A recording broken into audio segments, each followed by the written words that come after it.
Hello students. So in this class we'll discuss about the strategy of non-congressism. So after the 1967 election, as the Indira Gandhi government at that time was facing so many challenges in the country because of the economic crisis, because of the natural calamities.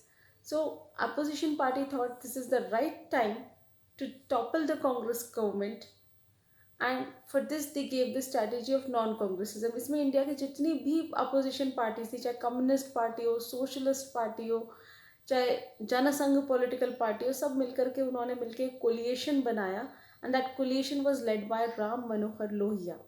और ये बहुत important topic है कि कैसे for the very first time India में एक coalition बना जो कि रूलिंग पार्टी को डिसॉल्व करने के लिए अपने एफर्ट्स कर रहा था. उन्होंने एक नॉन कांग्रेसिज्म पॉलिटिकल पार्टी बनाई. So this was the major challenge faced by Indira Gandhi government just after winning the election. So more details we will discuss through the PPT. Hello students, today we'll discuss about the strategy of non-congressism. As in the previous class, I had discussed with you about the rule of Indira Gandhi just after the death of Lal Bahadur Shastri. I told you that Indira Gandhi was facing so many challenges at that time. There were grave economic crisis, inequality, poverty, unemployment, failure of monsoon, widespread drought. So because of all such challenges, people lost the faith in the Congress system. तो लोगों को Congress system से बिल्कुल उनका faith हट चुका था. इसका जो फ़ायदा है वो उठाया अपोजिशन पार्टी ने. Opposition specifically socialist party and communist party. So they thought कि this is the right time to make the government unstable. उनको लगा कि अभी अगर हम लोगों को, अगर पब्लिक ओपिनियन को अगर हम अपने फेवर में ले लेंगे तो कांग्रेस बिल्कुल डिज़ोल्व हो जाएगी, बिल्कुल अनस्टेबल हो जाएगी.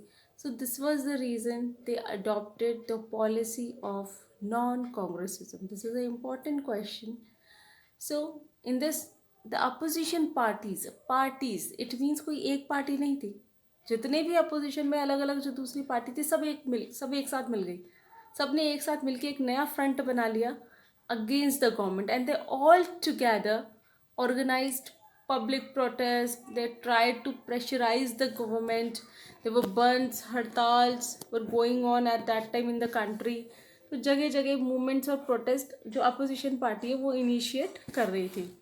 नाउ दीज अपोजिशन पार्टीज, उनका उस समय थॉट क्या था? They felt that the inexperience of Indira Gandhi, पहला उनको लगा कि इंदिरा गांधी अभी इतनी ज़्यादा एक्सपीरियंस्ड है नहीं, एंड पार्टी में ऑलरेडी फैक्शंस थे.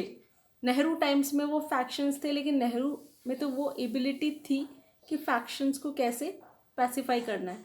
बट इंदिरा गांधी, क्योंकि because she don't have much experience in the system, so this was the reason कि अपोजिशन पार्टी को लगा कि अभी इंटरनल फैक्शनलिज्म, ये जो आपस में जो विद इन पार्टी जो फ्रिक्शंस चल रहे हैं, तो ये इंदिरा गांधी टैकल नहीं कर पाएंगी, तो इसका उनको बेनिफिट मिल जाएगा. सो they felt that the inexperience of Indira Gandhi and the internal factionalism within the Congress is a great opportunity for the opposition party to topple the Congress, ताकि कांग्रेस बिल्कुल एंड हो जाए, एंड पर आ जाए.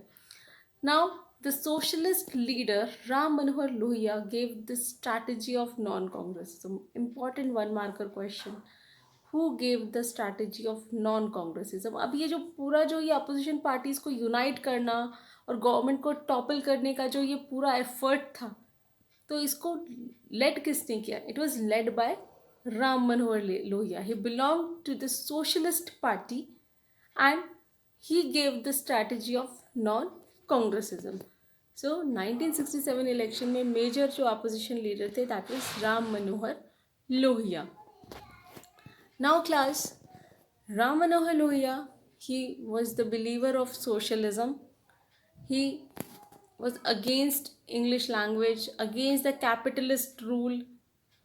So he believed in socialist ideas. वो चाहते थे कि सोसाइटी में इक्वालिटी आनी चाहिए और ये जो अपर कास्ट लोअर कास्ट के बीच में जो गैप है वो कम होना चाहिए.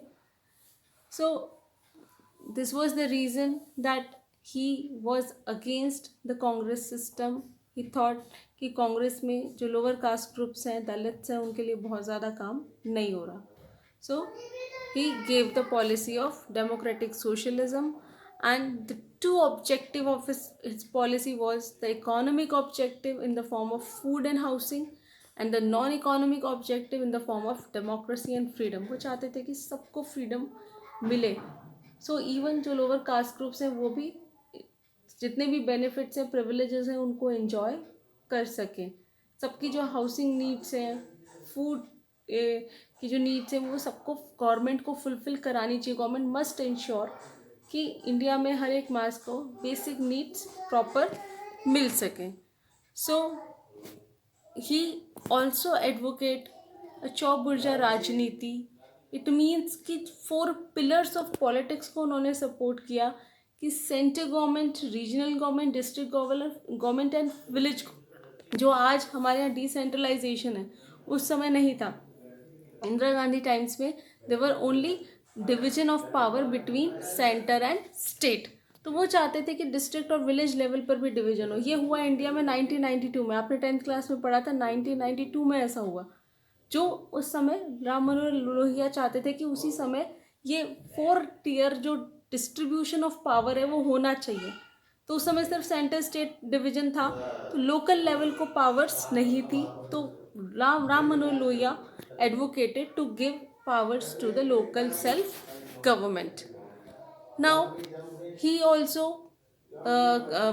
argued that the policy of affirmative action should not only be for the downtrodden but also for the women and the non-religious minorities.